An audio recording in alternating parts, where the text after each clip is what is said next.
اللہ فرماتے ہیں کہ ہوا اعلم بکم اذ انتم اجنۃ فی بطون امہاتکم، فرمایا تمہارے باپ اور تمہاری ماں نے تمہیں بعد میں پہچانا ہے، میں تمہیں اس سے پہلے سے پہچانتا ہوں، تمہارے قریب ہوں۔ ماں باپ کا رشتہ سب سے قریبی ہوتا ہے۔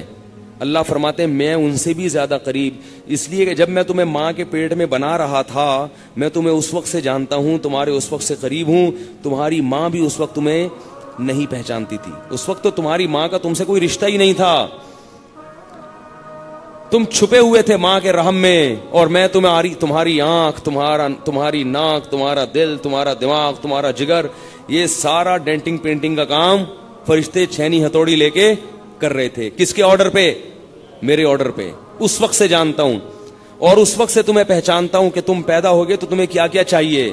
ماں کی چھاتیوں میں دودھ پیدا کر دیا، پھر جوان ہوتے ہو تو نحن اقرب الیہ من حبل الورید، سب سے زیادہ تمہارے قریب کون ہے؟ میں ہوں۔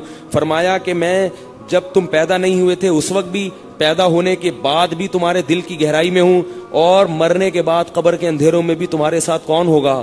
میں ہوں گا۔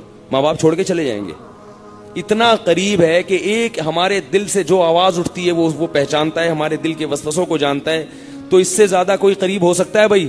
لوگ کہتے ہیں نا یار وہ میرا اتنا کلوز ہے کہ میرے سارے راز وہ جانتا ہے، اس کے علاوہ میں کسی کو کچھ بھی نہیں بتاتا، تو اس سے محبت ہے کہ وہ بہت کلوز ہے، ایکچولی میں اس کے سارے، میں کس کو پٹایا، کس سے پٹا، سب میں نے اس کو بتا دیا۔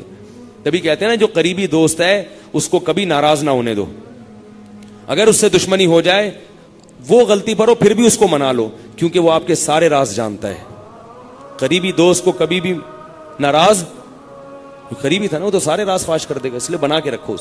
تو اتنا کلوز، تو اللہ سے زیادہ کوئی کلوز، دل کی جو وسوسے پیدا ہو رہے ہیں وہ بھی جانتا ہے، تو اتنا قریب ہے ہمارے۔ اور